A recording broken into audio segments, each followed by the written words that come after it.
Es un gusto que estén con nosotros en esta cuarta sesión del ciclo CAP sobre democracia en Centroamérica, la última del año 2022. Hoy contamos con la participación de Jonathan Mencos, quien tendrá a su cargo la facilitación de esta sesión con el tema Economía y Democracia Centroamericana. Jonathan cuenta con más de 20 años de experiencia en el estudio de la economía y la política fiscal en Centroamérica y además es especialista en desarrollo con enfoque de derechos humanos. Estudió economía en la Universidad de San Carlos de Guatemala, posee un máster en gobierno y políticas públicas en América Latina, conferido por la Universidad Pompeu Fabra y DEC de Barcelona. También tiene un posgrado en métodos cuantitativos otorgado por el Banco de Guatemala y la Universidad Rafael Landívar y otro posgrado en finanzas por la Universidad de Valparaíso en Chile. Jonathan Mencos formó parte del Instituto Centroamericano de Estudios Fiscales ICEFI entre enero de 2006 hasta noviembre de 2022. Allí coordinó las áreas de investigación sobre presupuestos públicos y derechos humanos y también de coyuntura económica y fiscal hasta 2012, momento en que asumió la dirección ejecutiva del ICEFI.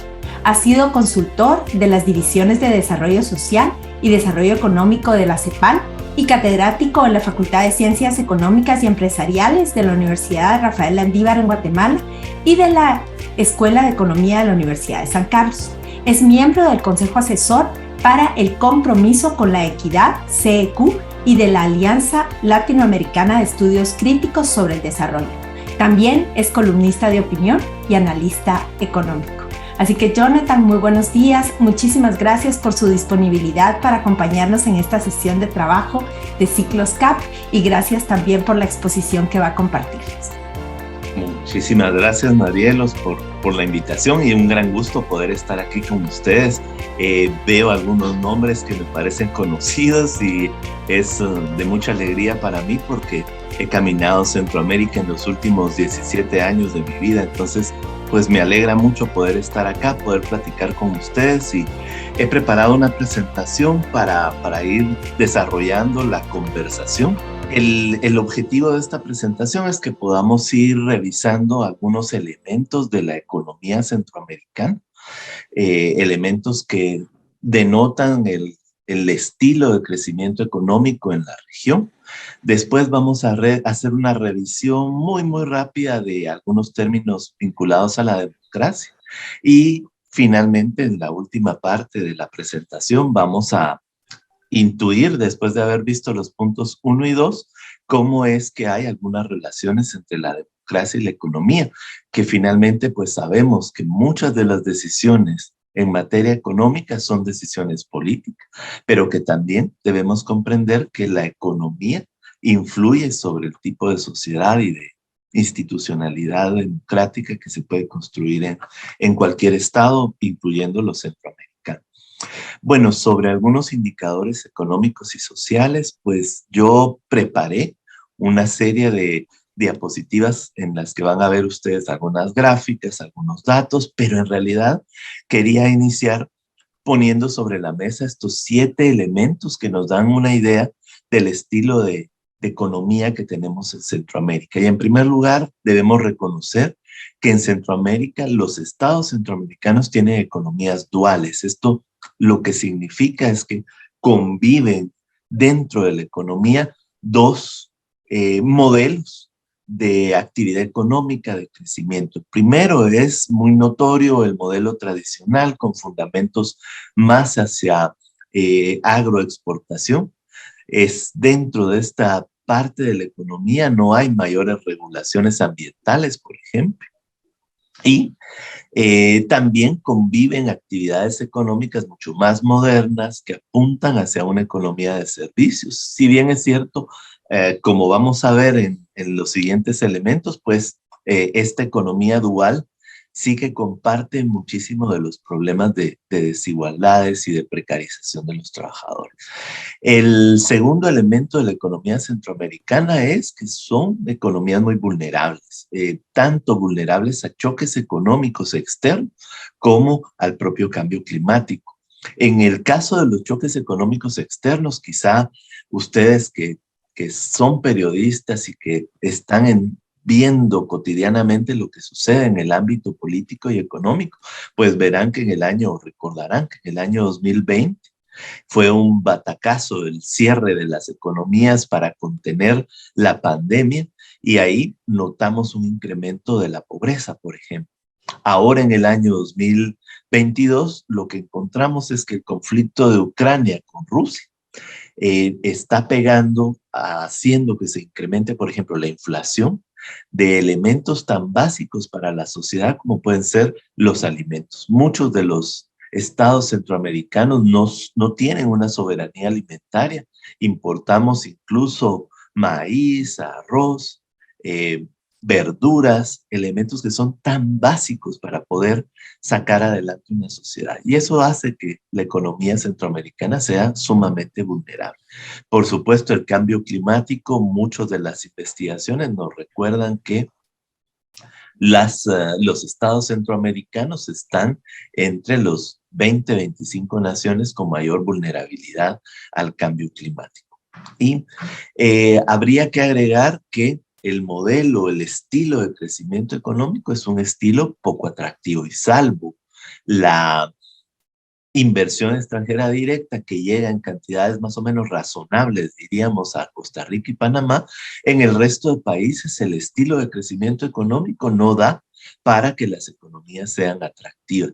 Y en ese sentido creo que también es importante recordar las palabras de la secretaria del Tesoro de Estados Unidos hace algunos meses en una conferencia en la que hablaba de cómo se va a ver la globalización en el futuro. Y la globalización en el futuro, de acuerdo a la secretaria del Tesoro de Estados Unidos, tiene que ver con mayores relaciones entre estados que sean confiables. ¿Y qué es un estado confiable?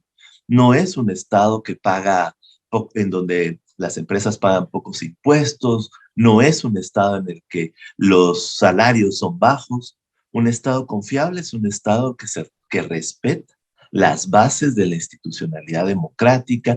Un Estado confiable es un Estado donde hay un cierto nivel de gobernabilidad democrática y eso nos hace repensar, nos va a hacer repensar esta idea de que en la polarización económica internacional, los estados, como suelen decir algunos empresarios centroamericanos, pues van a tener la puerta abierta para que las cadenas de producción se relocalicen en Centroamérica, dejen de estar en China y vengan a Centroamérica. Pues lo cierto es que quizá para Costa Rica sea mucho más fácil insertarse a esta nueva economía globalizada. Pero el resto de países en donde las democracias están pasando un mal momento, pues obviamente no van a poder insertarse rápidamente dentro de esta nueva configuración económica global. Ya he mencionado un poco sobre la precarización, la baja de salarios con tal de que los productos que se exportan de las economías centroamericanas sean competitivos. Yo debo decirles que a esa idea de que competir a nivel internacional se logra disminuyendo salarios o precarizando a las y los trabajadores o a costa del deterioro ambiental y la baja capacidad de acción de los estados, a ese tipo de competitividad solo podemos llamarle corrosiva, porque destruye las bases del desarrollo económico, de la igualdad y, por supuesto, de la propia legitimidad de la democracia. Aquí en Centroamérica, pues efectivamente la mayoría de los estados centroamericanos, como están compitiendo entre ellos para poder atraer esas migajas de la inversión extranjera directa, pues compiten a través de estas tres vías: baja regulación medioambiental, bajos salarios reales, incluso con tendencia a la reducción en términos reales de los salarios, y por supuesto la disminución de impuestos. Y ahí tenemos que en muchos de los congresos se habla permanentemente sobre formas para atraer inversión a costa de pagar menos impuestos. Esto en realidad lo que genera es una mayor dificultad de la administración pública para poder cumplir con sus funciones. Hace que la administración pública sea mucho más porosa y dentro de esa administración puedan haber accesos o caminos que se estén abriendo a la corrupción y además pues deslegitima la función pública frente a la sociedad. Este estilo de crecimiento económico, por supuesto que genera enormes desigualdades, cada vez mucho más crecientes, incluso en sociedades que habían logrado mejores niveles de desarrollo como Costa Rica. Hoy se enfrentan a una desigualdad incluso de ingresos que van a aumento. Y por supuesto, como el modelo no da para mantener condiciones de bienestar y de certeza y de Estado de Derecho, pues lo que tenemos también es niveles de violencia y crimen organizado. Esa violencia, como estamos viendo en el caso de El Salvador y en el caso de Guatemala, es una violencia que también ejerce el Estado, ¿verdad? En Guatemala y en El Salvador, no digamos Nicaragua, la administración del poder público ya permanentemente mantiene condiciones de violencia para poder sustituir con violencia lo que no puede lograr con legitimidad y por supuesto con instituciones en favor de la democracia. Y el último punto es que frente a esta realidad, pues lo que tenemos es que una buena cantidad de centroamericanos y centroamericanas sale de la región de manera forzada por la pobreza, por la desigualdad y la violencia. Y por supuesto genera una paradoja interesantísima en el modelo económico, en el estilo de crecimiento económico, principalmente de los 4 países del norte de Centroamérica. Y es que los expulsados del modelo económico terminan saliendo del modelo, enviando recursos a sus hogares para salvarlos de la asfixia económica, pero esos recursos que envían los migrantes se convierten en la válvula de escape de los problemas económicos que viven estas 4 economías y al final provoca el mantenimiento del estilo de crecimiento, ¿verdad? Porque las remesas, como vamos a ver más adelante, hoy por hoy constituyen la fuente más importante de recursos que reciben los 4 estados del norte de Centroamérica. No me voy a detener mucho en las diapositivas, la presentación ustedes la van a tener en sus manos en cuanto termine la actividad, pero básicamente me gustaría que revisemos muy rápido estos datos. Miren ustedes cómo las economías se han ido convirtiendo a lo largo de los años en economías destinadas a los servicios. Aquí está mucho del comercio y por supuesto mucha de la informalidad laboral se concentra tanto en el sector servicios, que es la parte de la barra en color amarillo, y otra parte de la informalidad laboral se concentra en el sector primario, que es la parte negra de la barra de cada uno de los países. Bueno, lo que encontramos entonces es que en el sector primario de la economía, la agricultura, la pesca, la producción de alimentos en general y de materias primas, pues lo que tenemos es que cada vez es más pequeña en términos del Producto Interno Bruto, pero todavía continúa concentrando una buena cantidad de las y los trabajadores. Imagínense que en el caso guatemalteco podemos encontrar que ya el sector primario, el sector agropecuario, apenas representa el 10% de toda la actividad, menos del 10% de toda la actividad económica. Pero en este sector se concentran el 31% de las y los trabajadores. Es un sector de muy baja capacidad productiva y de agregar valor, y por lo tanto los salarios suelen ser muy, muy bajos. Lo que entendemos al revisar los datos en Centroamérica es que infortunadamente quienes producen alimentos ni siquiera tienen los recursos para poder alimentarse con ellos, ¿verdad? Y eso sucede en toda la región. A la que también hay que agregar que tenemos procesos de industrialización muy, muy limitados. Seguimos teniendo regímenes económicos que promueven un poco la inversión y la industria, pero que se han quedado completamente alejados de los procesos de modernización tecnológica que se viven en la economía global. Mucho de esta industrialización tiene que ver con la maquila, el procesamiento de materias que vienen del exterior, Aquí se les agrega el valor a través del trabajo y se regresan al mercado exterior. El sector industrial de la economía centroamericana está poco desarrollado y poco vinculado al resto de sectores económicos. Y bueno, ya habíamos hablado un poco del sector, el sector servicios. Este sector servicios perdón, voy a regresar un segundo. Dentro del sector servicios debemos entender que está, por ejemplo, todas las actividades vinculadas con el turismo, con la hostelería, con el ocio, con el comercio. Y bueno, dentro de estos sectores, pues también lo que vamos a encontrar es que se han ido configurando enormes bolsones de trabajadores y trabajadoras precarizados, ¿verdad? Los vemos en las calles o tienen incluso ingresos menores al trabajar en estos sectores, menores a los salarios mínimos vigentes.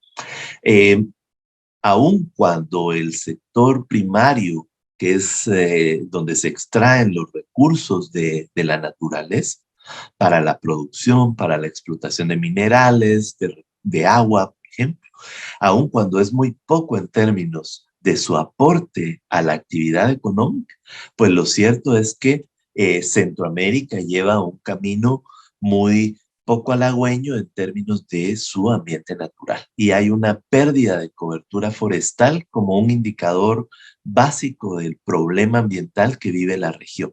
Solo entre 2000 y 2020, imagínense ustedes, pues Centroamérica ha experimentado la pérdida de 3.2 millones de hectáreas de superficie boscosa. Esto es en la mayoría de casos de bosque natural. Y bueno, lo que sabemos de acuerdo a las estadísticas más recientes es que, pues, en el año 2000 habían disponibles en promedio un 48.8% del territorio centroamericano estaba cubierto de bosques o plantaciones forestales. Y ya para el año 2020 había caído a un 43.7%. Aunque dentro de esta presentación no hay más indicadores vinculados al cambio climático, sí, las estadísticas sí que nos revelan los enormes problemas que tenemos y que estamos enfrentando como fruto del cambio climático. Vuelvo al tema laboral para mostrarles cómo la informalidad de las y los trabajadores es un elemento que demuestra un estilo de crecimiento que genera una enorme precarización.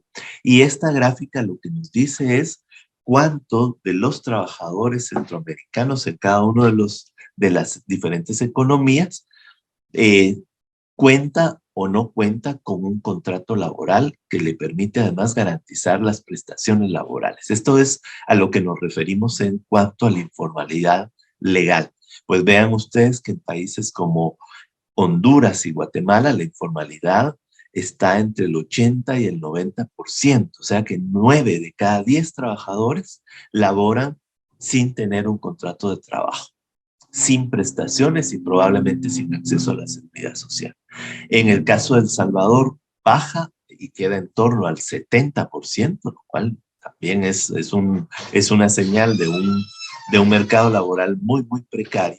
Y después pues encontramos Costa Rica con un 40%, o sea, 4 de cada 10 trabajadores, al igual que Panamá, que suma más o menos 5 de cada 10 trabajadores, tienen o carecen, mejor dicho, de un contrato laboral. Bueno, esto es un elemento que nos va revelando las enormes dificultades del modelo económico para poder acercarse a las expectativas que tenemos las y los trabajadores en cualquier economía de que sean garantizados nuestros derechos. Bueno, habíamos hablado un poco sobre la inversión extranjera directa, pero permítanme mostrarles estos datos. Lo que vemos es que a lo largo del tiempo, a nivel internacional, la región atrae muy pocas inversiones extranjeras. En algunos años se ha incrementado la inversión extranjera cuando vienen fondos que sirven para comprar empresas o para comprar, integrar recursos internacionales al sistema bancario. Pero inversión extranjera directa que venga a incrementar el capital de los estados centroamericanos es muy, muy poca. Y además de ser poca, pues vean ustedes cómo se reparte. En los últimos años, aproximadamente de cada dólar que se atrae de inversión extranjera directa, pues apenas llegan 10 centavos, por ejemplo, a Guatemala. Recuerdo por los datos que hemos visto que esta es una tendencia que se ha mantenido a lo largo de los años. Y ahí aparecen también El Salvador, Honduras, con muy pocos recursos. Y realmente la inversión extranjera directa está llegando a Costa Rica y a Panamá. De cada dólar que llega a la región, más o menos 70 centavos se concentran en estos dos países. Esto lo que nos dice también es que qué características tienen estos dos países como para ser un poco más atractivos que el resto. Una de las características importantes es el Estado de Derecho, por supuesto. Son estados en donde hay una mayor gobernabilidad. El otro elemento, indudablemente, tiene que ver con sistemas financieros sólidos y con posibilidades, por supuesto, de hacer negocios al interno de las economías. Mucha de la inversión extranjera en los diferentes análisis que se han hecho a nivel internacional, pues mucha de la inversión extranjera está vinculada a las posibilidades de poner empresas a trabajar, localizarlas en las economías, pero que haya posibilidades de vender los productos adentro de la economía. Y para eso se necesitan sociedades con nula o muy bajos niveles de pobreza, por ejemplo. Y dentro de las preguntas que el Banco Mundial ha hecho a diferentes inversionistas, fíjense ustedes, un elemento importante para invertir es que en las sociedades haya muy baja o nula niveles de corrupción. De hecho, el que las economías tengan bajos o nulos niveles de corrupción es más importante que el monto de impuestos que tengan que pagar las empresas que se instalan en estos territorios. Eso comienza a explicar un poco por qué se van las inversiones hacia el sur de Centroamérica. En contraste, como ya habíamos platicado, pues economías que no son atractivas, economías que no generan bienestar ni un crecimiento económico inclusivo que genere mejores empleos y mejores salarios, pues son economías que están forzando a una buena parte de su población a salir de ella. Y lo que encontramos es que las economías centroamericanas que no son atractivas para la inversión están siendo, los flujos de inversión extranjera realmente están siendo sustituidos por los flujos de remesas que envían pues los migrantes que han tenido que salir de estas economías. De ahí, Guatemala, que apenas alcanzaba 10 centavos de cada dólar de inversión extranjera directa, pues aquí alcanza de cada dólar de remesas familiares que llega a la región, Guatemala se queda con 45 centavos. El Salvador y Honduras se quedan con otros 22 centavos cada uno.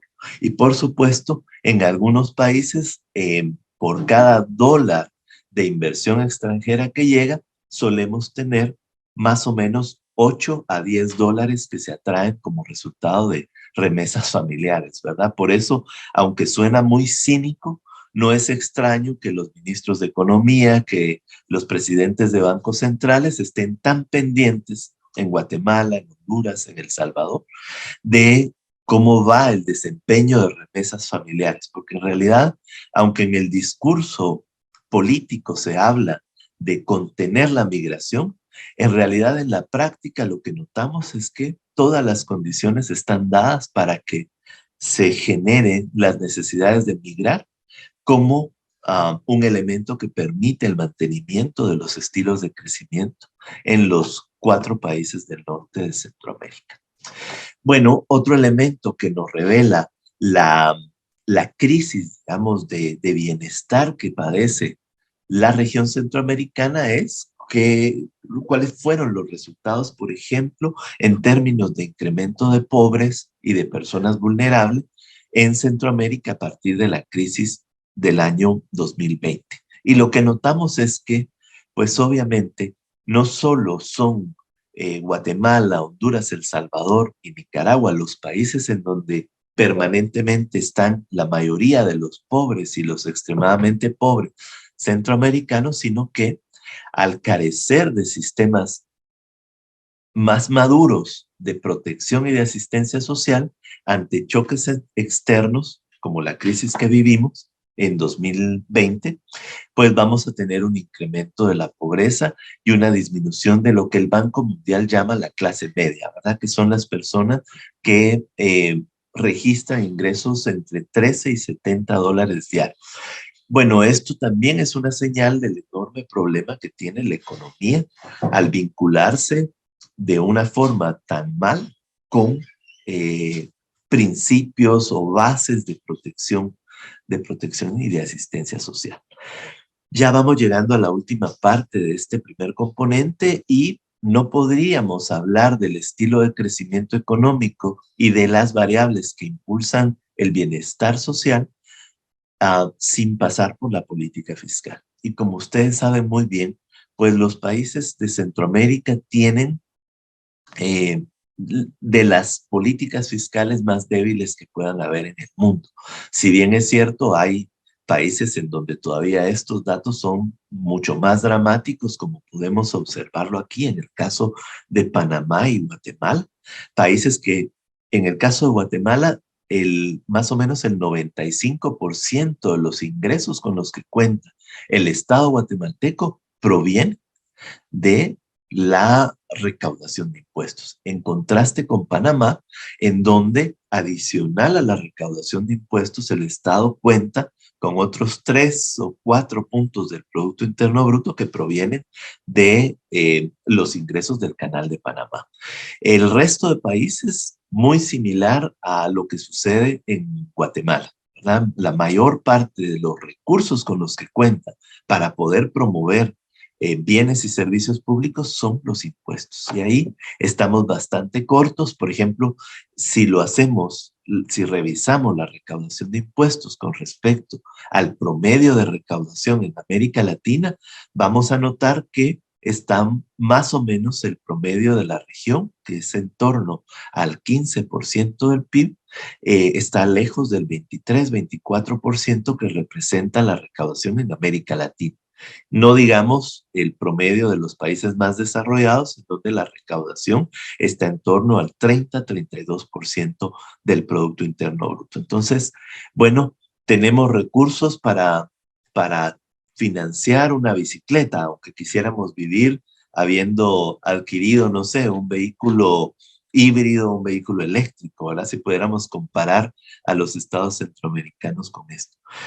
Como hay pocos recursos públicos, pues entonces hay un gasto público que también es limitado e insuficiente para poder hacer frente a los retos del desarrollo. Y aquí nuevamente encontramos el estado bonsái guatemalteco que no da la talla para las inversiones que se tienen que hacer. Después encontramos en un nivel intermedio países como Panamá, Nicaragua, El Salvador, que logran tener niveles de gasto público un poquito mayores, pero como veremos a costa de un incremento en el saldo de la deuda pública. Y fíjense ustedes cómo va la ecuación. Bajos ingresos revelan o van a dar como resultado bajo gasto público. Aún como en los estados los ingresos públicos son tan bajos, ni siquiera alcanzan para que el gasto público se ejecute para lo básico. Entonces, los estados necesitan endeudarse para poder hacer incluso ese gasto básico para la producción de bienes y servicios públicos.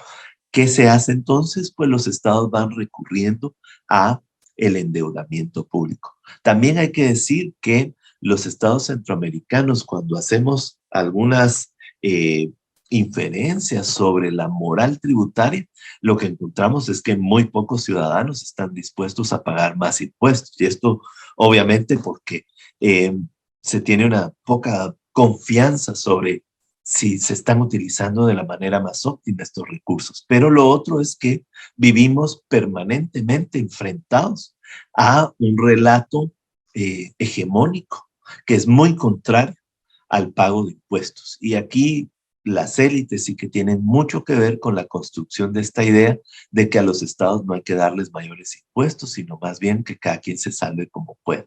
Es la configuración un poco de los estados basados en sistemas políticos neoliberales. Y lo que sí hay que advertir es que Este juego es un juego muy peligroso. Países como El Salvador están muy, muy cerca de quedar en dificultades para pagar su deuda pública. Lo veremos el próximo año, que tienen algunos vencimientos de deuda importantes. Y en el mediano plazo, pues es notorio que países como Costa Rica y Honduras, si no hacen ajustes para mejorar sus ingresos o para que el gasto sea más eficiente y quizá pueda reducirse un poco, van a tener dificultades para pagar su deuda pública.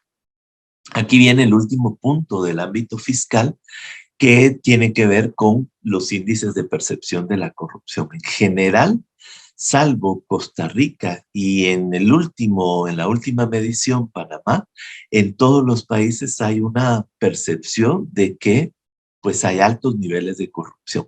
Y aunque el índice habla de percepciones, en realidad las percepciones en Centroamérica se han construido como resultado de la publicidad que se ha dado a diferentes y a múltiples actos de corrupción en los estados centroamericanos. Y aquí el trabajo que ustedes desarrollan en los medios de comunicación ha sido toral para entender que hay una podredumbre en mucha de la institucionalidad pública de Centroamérica. Y creo que es muy valioso poner sobre la mesa lo importante de la publicidad de este tipo de hechos, porque si no hablamos de la corrupción y de la necesidad de corregir y cerrar los caminos a la corrupción, es imposible pensar que la administración del poder público va a tener un rol más protagónico y más efectivo en términos de lograr niveles de desarrollo y de bienestar.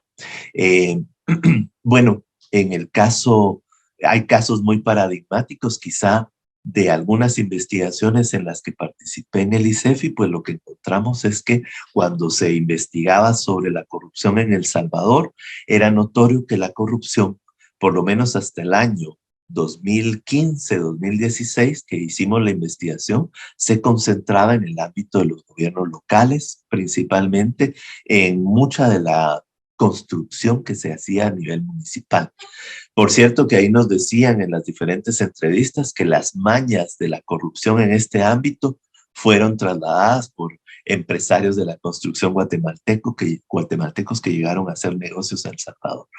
En el caso de Honduras, encontramos que los caminos para la corrupción estaban más vinculados, por ejemplo, al sector salud, tanto a la Secretaría de Salud como a las propias diferentes expresiones de salud, de asistencia social.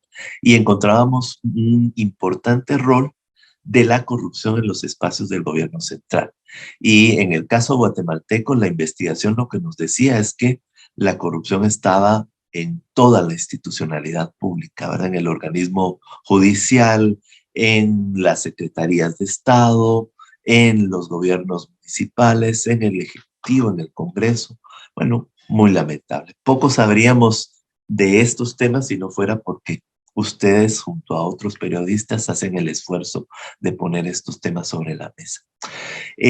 Hay que decir que el modelo económico además siempre tiene los dados cargados a favor de quienes tienen más, y estos datos parten del Laboratorio Mundial de Desigualdad, que publicó este año un informe muy interesante y al que se puede acceder a las bases de datos. Aquí tienen ustedes el vínculo. En el caso centroamericano hay una desigualdad de ingresos muy notoria.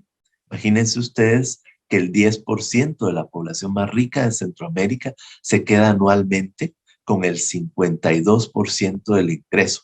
Si esto fuera un pastel y fuéramos 100 personas, imagínense que 10 de los invitados a la fiesta se quedan con la mitad del pastel. ¿Qué pensarán los otros 90? Bueno, todavía es más catastrófico cuando vemos que uno de los 100 invitados se quedó con casi la quinta parte del pastel. O sea, el 1% más rico de los centroamericanos concentra o se queda anualmente con el 18.3% de los ingresos que se generan en la sociedad. Y en contraste, el 50% más pobre de la población apenas recibe el 8.9% de los ingresos que se generan. Esto es en el caso de los ingresos. En el caso de la riqueza, pues la desigualdad es mucho más grande. El 50% más pobre de la población centroamericana apenas es dueña del 4% de la riqueza que hay en la subregión, mientras el 10% más rico poseía en el año 2021 el 62% de toda la riqueza y el 1% más rico de los centroamericanos era dueño casi del 30%.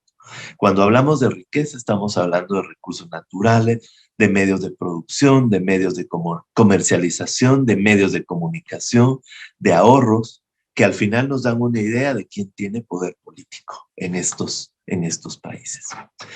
Yo quisiera detenerme en este momento para poder tener un poquito una interacción con ustedes y quisiera aquí hacerles dos preguntas que vamos a poner a manera de una encuesta.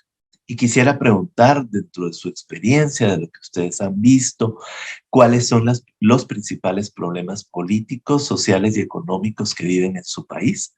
¿Podrían ustedes poner un máximo de 3 si lo subieran? Y después vamos a hacer una siguiente pregunta. Bueno, solo básicamente esta, porque creo que aquí ya podemos ver los resultados de la pregunta 1. Pues miren, muchos coinciden en que las desigualdades son parte de los problemas económicos, sociales y políticos del país. Yo coincido también, creo que dentro de las desigualdades está o radica una buena parte de la falta de interés por la democracia, por el desarrollo, pero también hay que decir que muchas de las desigualdades son construcciones políticas que se denotan dentro del modelo de crecimiento económico y de generación de bienestar o de garantías de derechos. Esa es la primera, la más votada. La segunda más votada es la violencia, que por supuesto también podríamos entender los diferentes tipos de violencia como un resultado de un modelo económico que excluye a una buena parte de la población que finalmente no tiene ninguna otra respuesta para insertarse al sistema económico o a los espacios de bienestar.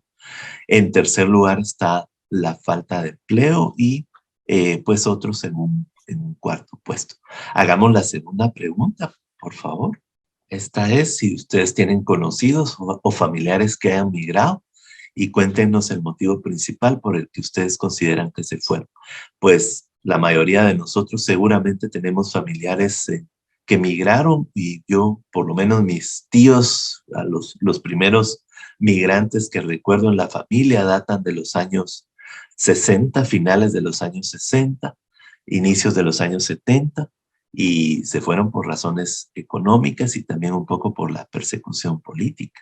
Aquí lo que encontramos es que hay una también coincidencia con lo que nos dicen la mayoría de estadísticas en cuanto, bueno, la pregunta era más personal, pero revela la situación general de la migración forzada. Es en muy buena medida por falta de oportunidades económicas. Ya hay algunas migraciones, como nuestras migraciones son tan antiguas, pues obviamente hay procesos de reunificación familiar que se están dando y finalmente la violencia, que también constituye un elemento por el cual las personas deciden salir de Centroamérica. El ámbito o la esfera de violencia es muy marcada en los casos de El Salvador y de Honduras. La falta de oportunidades económicas es totalmente marcada en los 3 países de la región. Y bueno, pues creo que ha sido muy, muy interesante vernos en cómo nosotros mismos ayudamos a hacer la representación de las grandes estadísticas de nuestros países, ¿verdad? Con nuestras preocupaciones sobre los problemas políticos, pero también nuestra realidad sobre lo que vivimos y lo que viven nuestras familias y nuestros amigos. Por cuestiones de tiempo, si les parece, vamos a avanzar. Voy a cerrar la pregunta 2 y pues pasemos al siguiente módulo. Este creo que es un poquito más rápido y yo realmente espero no aburrirlos con la sinnúmero de datos que había en la primera parte, pero pues al final de cuentas también los datos nos ayudan a ser muy objetivos sobre la realidad que enfrenta la economía, pero principalmente las personas en Centroamérica. Ahora, ¿qué piensan los centroamericanos sobre la democracia? Y aquí empecemos al revés. no hagamos las preguntas de último, sino hagámoslas ahora. Y quería proponerles dos preguntas también. La primera es, ¿qué tanto confían ustedes en las instituciones políticas y del Estado en su país? Mucho, poco, nada. Cuando nos referimos a instituciones políticas y del Estado, pensemos en el presidente, las instituciones del poder público, como dentro del sistema de justicia, el Congreso, los ministerios, secretarías. Vamos a hacer la encuesta ahora. La mayoría de nosotros ha dicho que confía poco o nada en las instituciones públicas, lo que demuestra la poca legitimidad que tienen las instituciones frente a la población, o por lo menos frente al grupo que nosotros somos. Más adelante vamos a revisar las estadísticas para saber qué es lo que piensa la mayoría de centroamericanos sobre la confianza o no que pueda tener en la institucionalidad pública. Vamos a pasar a la segunda pregunta, entonces. Y la segunda pregunta, pues, nos pregunta si considera que su país está gobernado por grupos poderosos para su propio beneficio. ¿Qué piensan ustedes? Bueno, yo creo que aquí ha sido contundente el sí, o sea, estamos clarísimos. Se nota que somos un grupo muy privilegiado de conocimiento y de conciencia sobre lo que sucede en Centroamérica. Y bueno, pero vamos a ver más adelante lo que dicen las y los centroamericanos al hacerles esta pregunta. Muchísimas gracias por su participación y si les parece, avanzamos. Primero, me gustaría mostrarles algunos indicadores de gobernabilidad por país según ciertas dimensiones. Esta es una comparación que hace el Banco Mundial a partir de revisión de diferentes indicadores a nivel global. Y lo que encontramos, por ejemplo, para que un poder público sea efectivo, necesita tener ciertas capacidades, ¿verdad? Una capacidad de infraestructura, capacidad de hacer lo que le compete, lo que le manda la Constitución, una capacidad de regular dentro de todo su mandato, el hacer que se cumplan las reglas del juego, que se busque el cumplimiento de las leyes, ¿verdad? Un Estado debería de tener, una administración pública debería tener también la capacidad de controlar la corrupción. Y lo que básicamente hacen estos indicadores es compararnos con respecto a el resto de estados a nivel global. Y lo que vamos encontrando en estos indicadores es que efectivamente estados como el de Costa Rica y Panamá se van distinguiendo por ser al momento de comparar, esto es algo, bueno, bastante más, menos subjetivo que lo que podríamos hacer solo observando lo que sucede, sino midiendo lo que sucede, pues vamos a ver que Costa Rica y Panamá tienen una mayor capacidad reguladora. En el caso del control de la corrupción aparece de manera muy interesante Costa Rica y Belice, por ejemplo. En cuanto a la efectividad del gobierno, al cumplimiento de objetivos, de metas, al tener resultados, pues aparece Costa Rica y Panamá. En el caso de Costa Rica, a mí siempre me ha sorprendido su Ministerio de Planificación, que tiene muchísimo trabajo, muchísima capacidad también de vincular sus resultados a título de Estado con los diferentes presupuestos que se van ejecutando. Países como El Salvador fueron perdiendo su esfuerzo a través de la Secretaría Técnica, ¿verdad?, de tener planificación, aunque la ley incluso pide a los gobiernos tener un plan quinquenal. Me parece que incluso el gobierno actual ni siquiera lo ha presentado. Y después países como Guatemala, Honduras, Nicaragua, el propio Belice, o perdieron la institucionalidad que se encarga de vincular presupuestos con resultados, o prácticamente es una institucionalidad inútil. Estabilidad política es otro de los indicadores y ausencia de violencia. Aquí Costa Rica y Panamá vuelven a salir, junto a República Dominicana punteando más alto que el resto. Obviamente Nicaragua con una caída abismal, y estoy seguro que las próximas mediciones para Guatemala y El Salvador también tenderán a ser menores. En cuanto a Estado de Derecho, pues vean ustedes, las franjitas son casi mínimas en países como El Salvador, Guatemala, Honduras y Nicaragua. Y en cuanto a la rendición de cuentas, pues encontramos nuevamente enormes dificultades para poder salir bien evaluados en el contexto internacional. Hay un segundo indicador, este es creo mucho más conocido, sobre el índice de democracia del The Economist. Este también toma más o menos 60 indicadores para poder hacer la medición que ustedes están viendo acá. Y entre más alto es el punteo, pues los estados se acercan más a una democracia plena, y entre menor, pues los estados se van acercando a regímenes autoritarios. Aquí lo que vemos es una tendencia a pasar de regímenes que eran democracias deficientes a regímenes híbridos en los que se combinan elementos más autoritarios con algunos elementos todavía democráticos. Pero básicamente encontramos que la única que se salva y es todavía o considerada en esta evaluación una democracia plena es Costa Rica. Tanto Panamá como, ay no, perdón, Panamá es la única democracia deficiente, y el resto, El Salvador, ahí le puse el tono cian, pero no tengo nada con respecto al tono, ni sé mucho del Salvador, pero vean ustedes que ya cayó en un régimen híbrido, ¿verdad? Lleva ya bastante, desde 2018 habían algunos indicadores que hacían que este país cayera en el régimen híbrido. Después aparecen Guatemala y Honduras también con una tendencia a ir disminuyendo su punteo. Y obviamente creo que en el caso de Honduras hay algunas luces de cambio. Ojalá se mantengan en el mediano plazo, y en el caso de Guatemala, pues sí, es obvio que vamos caminando hacia una disminución que nos puede llevar a ser catalogados regímenes autoritarios. Bueno, ¿de qué depende la supervivencia de una democracia?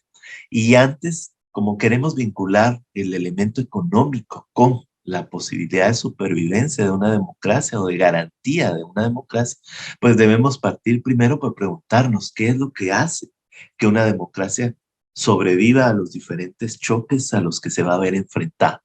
Pues hay diferentes miradas, teorías sobre esto. Yo quisiera concentrarme en esta, que es una mezcla, porque he agregado la parte más económica, pero se cree que la supervivencia de las democracias implica la garantía de ciertos principios que son fundamentales e inherentes a esta. Primero, que haya una plena aceptación de las reglas y de las instituciones del sistema, o sea, que es lo que se conoce como la propia legitimidad de la democracia. El segundo es que las instituciones, o sea, las reglas, las organizaciones de la democracia den resultados tangibles para la mayoría en lo social, en lo económico y en lo político. Que eso va a generar cariño, va a generar una expectativa que se va cumpliendo en torno a la democracia. Y el tercer elemento es que se respeten los derechos de los demás, en particular los de aquellos con los que no se está de acuerdo, es decir, que exista una tolerancia política. De esta forma, pues la estabilidad de una democracia depende de la combinación de alta legitimidad. Ya veíamos qué tan legítimos en la pregunta que nos hicimos hace algunas diapositivas, eh, que tenga resultados en bienestar y en libertades, y por supuesto que haya una alta tolerancia, o por lo menos, al menos, que estos principios no se erosionen de una manera significativa, pues la baja legitimidad junto a la baja tolerancia y los malos resultados sociales y económicos ponen en riesgo la estabilidad del sistema. Muchas de las crisis a nivel económico han terminado con gobiernos en muchas latitudes, ¿verdad? A lo largo de la historia. Pero también es cierto que los gobiernos más legítimos a lo largo de la historia, frente a choques económicos o a choques externos, han logrado salir bien librados porque gozan de legitimidad y porque también toman decisiones en materia de cómo dar resultados a pesar de los problemas en términos sociales, económicos y políticos. Pero veamos un poquito más. Este es un estudio bastante reciente y muy interesante que fue publicado dentro del sexto informe del Estado de la Región. Por cierto, un informe muy valioso, creo que vale la pena, si ustedes no lo han leído, que lo puedan revisar. Es un poquito largo, pero muy valioso, como les decía. Y pues en este estudio lo que realmente se dice es que hay que examinar elementos que provocan vulnerabilidades en las democracias para poder analizar qué tanto riesgo tienen las democracias. Primero, si la sociedad apoya los principios democráticos. O sea, si la sociedad está clara que la democracia es el mejor camino para poder operar incluso las grandes transformaciones económicas y del propio poder de decisión que hay dentro de los estados. El segundo es si la sociedad, qué tanto la sociedad da soporte a la institucionalidad política. Esto es, no solo, a mi juicio, no solo habla de qué tanta legitimidad tengan espacios como, por ejemplo, los tribunales o las cortes electorales, sino también qué tanta participación tienen los ciudadanos en las discusiones, en los esfuerzos por construir partidos políticos o esfuerzos electorales. Y el otro elemento para evaluar la vulnerabilidad es el desempeño de los gobiernos. Malos gobiernos van a poner en tela de duda la posibilidad de soportar la democracia. Es por eso que algunos gobiernos toman medidas que podrían parecer muy populistas en función de intentar por lo menos tener uno de estos tres pilares más o menos bien logrado frente a la sociedad.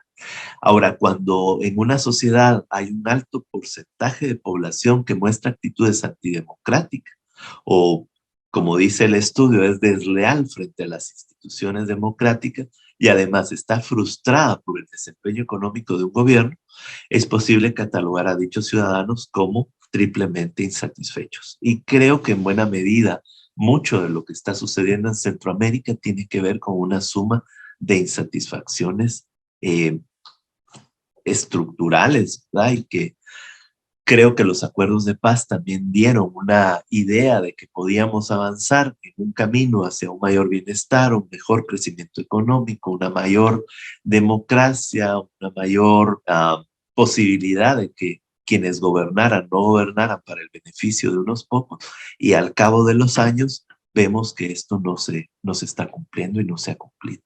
Entonces sí que hay una triple insatisfacción que también podemos observar en las respuestas que nos están dando los centroamericanos en las diferentes preguntas y encuestas que se les está haciendo. Estas son datos del Latinobarómetro más reciente y vean ustedes lo que nos dicen muchos centroamericanos sobre el apoyo a la democracia. Pues salvo países como Costa Rica, donde el 74% de las personas apoya la democracia, comenzamos a ver que los guatemaltecos, los salvadoreños, los hondureños, confiamos menos o estamos menos dispuestos a apoyar la democracia.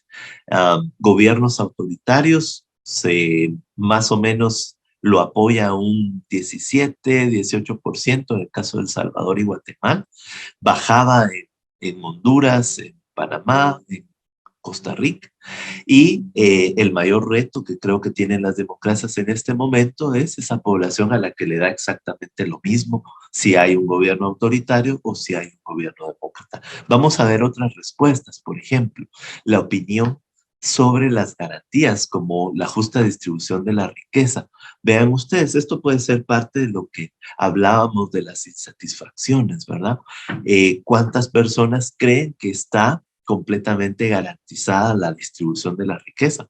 Pues entre un 4 y un 13% en Nicaragua. Bueno, miren cómo funciona bien el relato.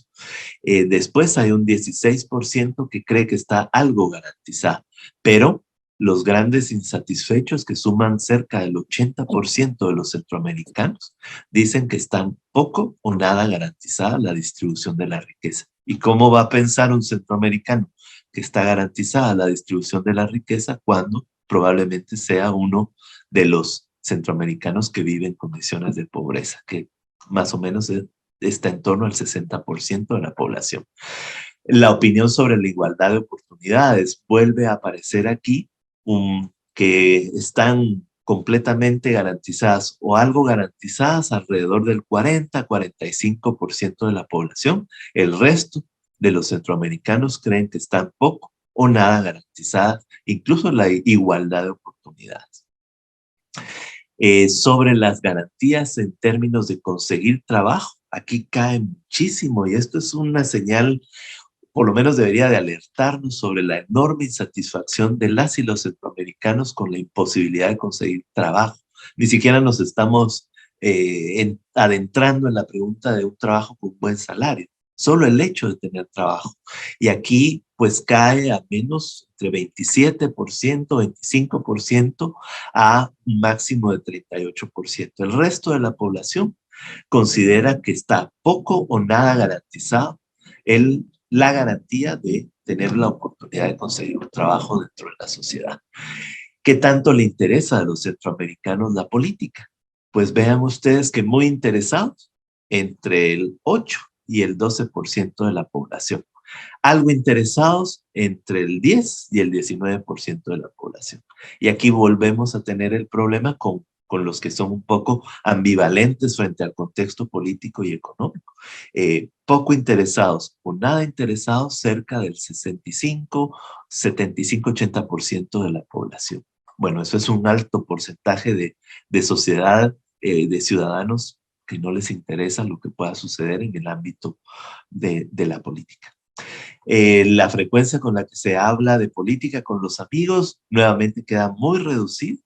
Y aquí nos vamos dando cuenta cómo al final el sistema y sus, digamos, relatos hegemónicos nos han ido haciendo que perdamos la idea de que la discusión de la economía, del desarrollo, de las decisiones de política pública son discusiones que deberían de estar permanentemente en nuestra mesa a la hora de almuerzo, ¿verdad?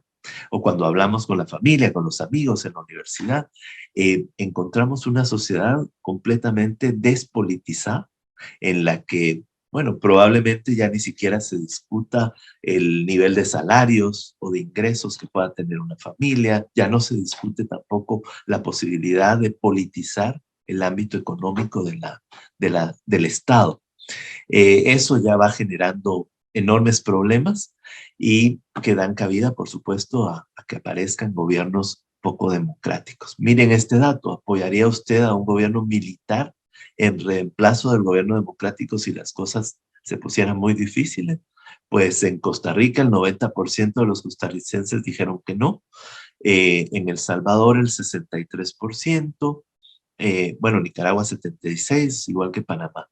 Pero ya comenzamos a encontrar en países como Guatemala, Honduras, que casi la mitad de la población dice que sí apoyaría un gobierno militar. Vean esta pregunta que al final habla sobre si responde, si satisface las insatisfacciones actuales, pues vamos a encontrar un mayor apoyo. Esta pregunta, ¿no me importaría que un gobierno no democrático llegara al poder si resuelve los problemas?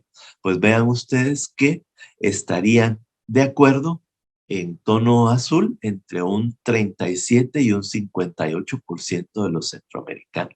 Y muy de acuerdo estaría entre un 7 y un 17%. Eso significa cerca entre el 45 y el 65-70% de la población centroamericana estaría de acuerdo con tal de que le resuelvan su situación, sus problemas. Esos problemas pueden tener que ver con la parte económica, pueden tener relación con la violencia, las maras.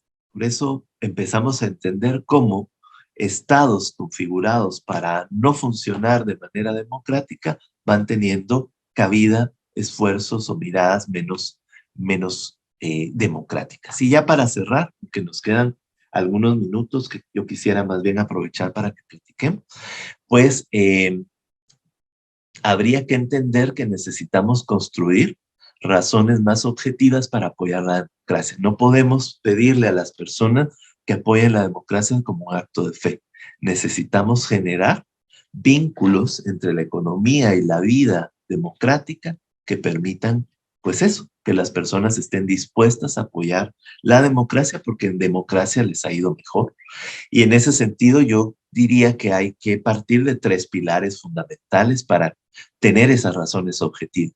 La primera es conseguir crecimientos económicos que sean sostenidos, pero que sean inclusivos. No se trata de que la economía crezca 7%, pero si se queda concentrada, como veíamos, en tan pocas manos, es poco importante y va a dar pocas razones objetivas a la democracia.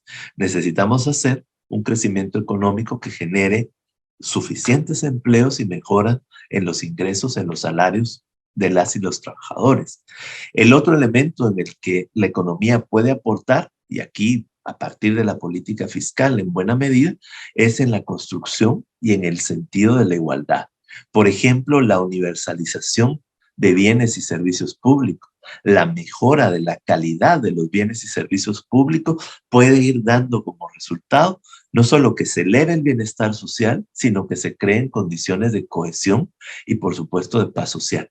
Pero en estados en donde se invierte poco en las personas, en su bienestar y en las garantías de sus derechos, y además se invierte generando desigualdades entre lo urbano, lo rural, entre hombres y mujeres, o entre población indígena y población mestiza, pues lo que vamos a encontrar es una falta de cohesión. Y el otro elemento que las dictaduras pues trabajan con él, los autoritarismos, tiene que ver con la percepción. Y si ustedes ven, muchas de las reflexiones que hoy han llevado al poder, muchos de los liderazgos autoritarios que han llegado al poder en Brasil, en Estados Unidos, en América Latina o en el mundo en general, tiene que ver con personas que están ofreciendo un cambio frente a condiciones que son poco halagüeñas de futuro. Y realmente la gente quiere escuchar que es posible vivir mejor.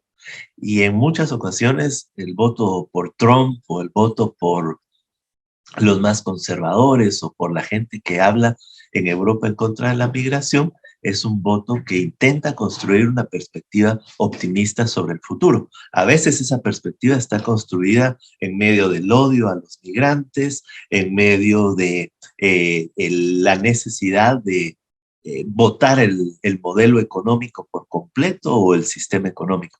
Lo increíble de esto, y es parte de la falta de conocimiento político de las mayorías, es que muchos de los que ofrecen esto, como en el caso del propio Trump, en realidad son parte del sistema y han estado haciendo que el sistema se construya de la forma en la que hoy está, que excluye a grandes grupos de población.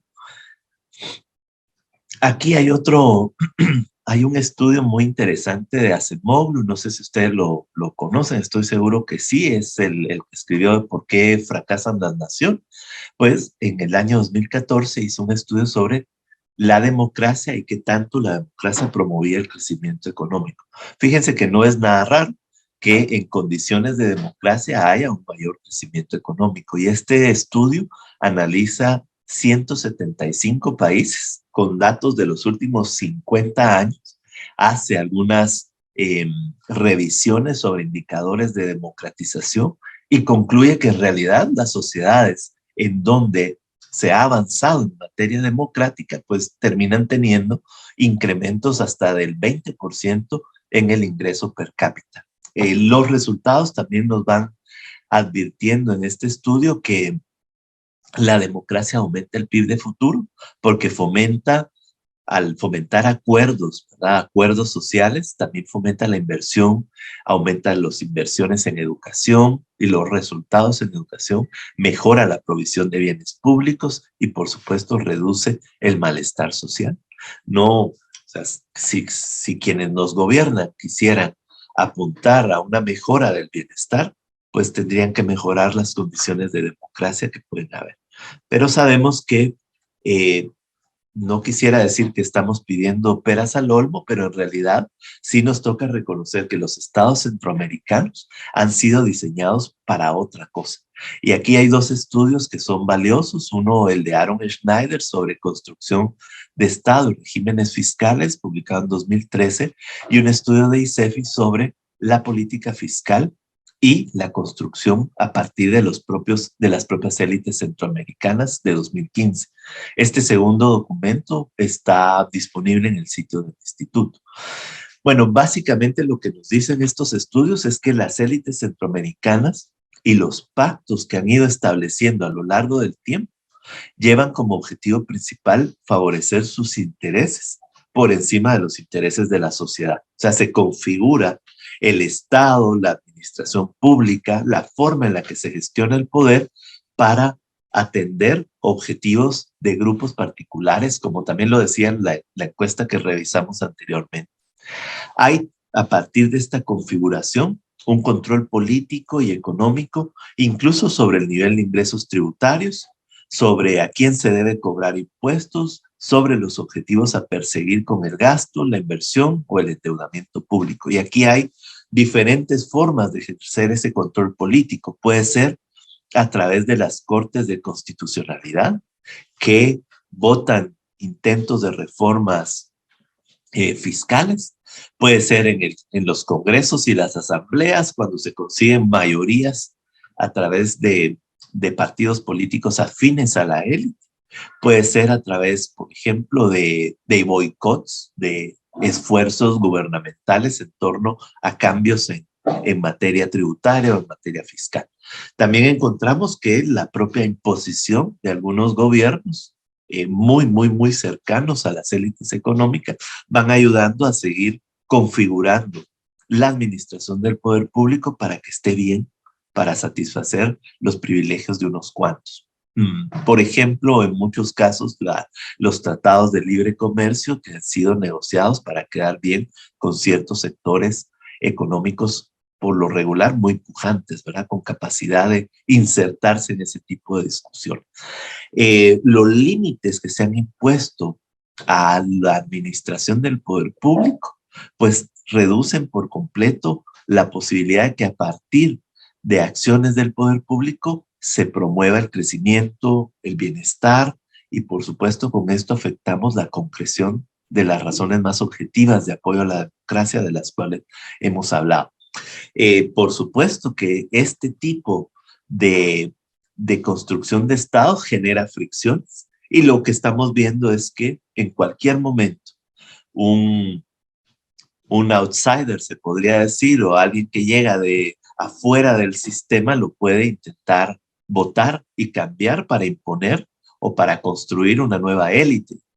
A mi juicio sería un poco lo que está pasando en El Salvador. Se fricciona ese modelo de Estado, pero no para construir un modelo que genere mayor bienestar, sino para sacar una élite y poner una nueva élite a controlar el Estado en este país. En el caso del resto, bueno, el ejemplo salvadoreño se parece o tiene algunas similitudes con el ejemplo nicaragüense, aunque también con algunas diferencias que creo que por tiempo no vamos a discutir en este momento, quizá más adelante. Pero después encontramos que en Guatemala, en Costa Rica, en Panamá, lo que hay es una sucesión de gobiernos que mantienen una mirada como la que estamos observando. Una administración pública que tiene otros intereses y que por lo tanto no es de extrañar que no cumpla con resultados de desarrollo y de bienestar. Hay algunas miradas y teorías sobre cómo se ha ido construyendo gobiernos basados en la austeridad fiscal, que por supuesto van a afectar la legitimidad de la democracia. Aquí hay un pensador muy importante, Bob Jessop, que me parece es muy valioso toda la discusión sobre el Estado, su pasado, presente y su futuro. Y aquí lo que encontramos es que en Centroamérica se cumple mucho esta idea de que a partir de la austeridad fiscal se van constituyendo tipos de Estado que dan como resultado esto que podemos observar, con efectos de corto plazo, por ejemplo, una minimización del gasto público, del pago de los impuestos, un incremento o un mantenimiento de privilegios fiscales, principalmente a sectores económicos con poder, pujantes, que más bien en sociedades democráticas estarían participando con el pago de impuestos en la construcción de una mejor sociedad. Pero este modelo de austeridad fiscal también va dando efectos estructurales vinculados a la corrupción, a la desigualdad social y a la precarización. ¿Por qué? Porque en este modelo Se privatizan funciones y servicios públicos. Toda la parte del ajuste estructural a finales de los años 80 y a partir de ahí hay cada vez áreas más grandes de la vida social que van siendo supeditadas a la lógica del mercado y de la acumulación.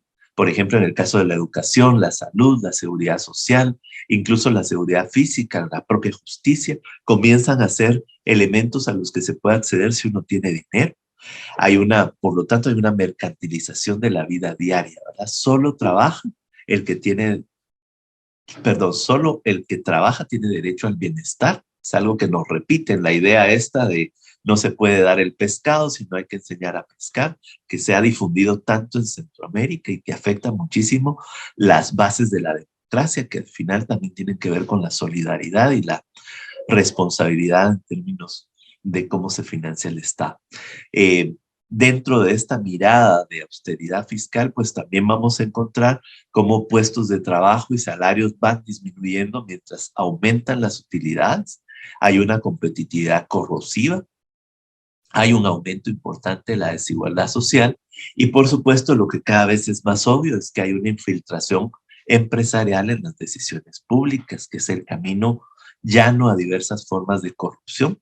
Pueden ser el clientelismo, el conflicto de intereses, los privilegios e incluso la propia impunidad. Bueno, los estados centroamericanos han sido o están siendo diseñados en torno a estas miradas de austeridad fiscal, al interés para mantener el bien de unos pocos, aun cuando afecte a las grandes mayorías. Y, por supuesto, dentro de todos los elementos, la corrupción se ha convertido en una limitante del crecimiento económico y de la propia democracia. Ya no quiero detenerme mucho en esta parte, pero pues todos sabemos muy bien que en los estados donde hay corrupción y desigualdad, pues estas se van a ir reforzando mutuamente, creando un círculo vicioso de corrupción y reparto desigual del poder en la sociedad y, por supuesto, también un reparto desigual en la distribución de la riqueza, como lo advierte Transparencia Internacional. Sin ánimos de ser economicista, sí creo que tenemos que reconocer que el momento autoritario que vive Centroamérica está relacionado con la desigualdad, con el desempleo, con la falta de oportunidades que ha generado el estilo de crecimiento. Por supuesto, el diseño estatal centroamericano y el débil poder que hoy tiene la administración pública. Por supuesto que el momento autoritario también tiene otros componentes, bastante más complejo que el componente económico, pero que la insatisfacción económica está jugando un rol importante, digamos, en ese momento autoritario es una realidad, así como la debilidad del Estado para poder satisfacer necesidades tan básicas como la seguridad y, por supuesto, el empleo, la certidumbre sobre el futuro. Es un enorme reto para la región volver a enfrentarnos a estos problemas y aquí la gran pregunta con la que yo quisiera cerrar: ¿se puede revertir este momento autoritario? Si se puede revertir, ¿cómo sería la gran pregunta? Y creo que es parte del debate que como centroamericanos tenemos que dar en este momento. Yo creo que desde el ámbito económico se podría revertir, pero para ello se requiere que no nos estén gobernando personas ya con ánimos autoritarios, ¿verdad? Si los demócratas tuvieran espacios para cambiar la correlación de fuerzas, se podría hacer muchísimo para salvar las incipientes bases de la democracia en Centroamérica. Y con eso cierro. Muchísimas gracias por su tiempo y su atención. Muchísimas gracias nuevamente, Jonathan, por esta excelente exposición y muchas gracias a las y los colegas de Ciclos CAP por haber participado en esta sesión con nosotros.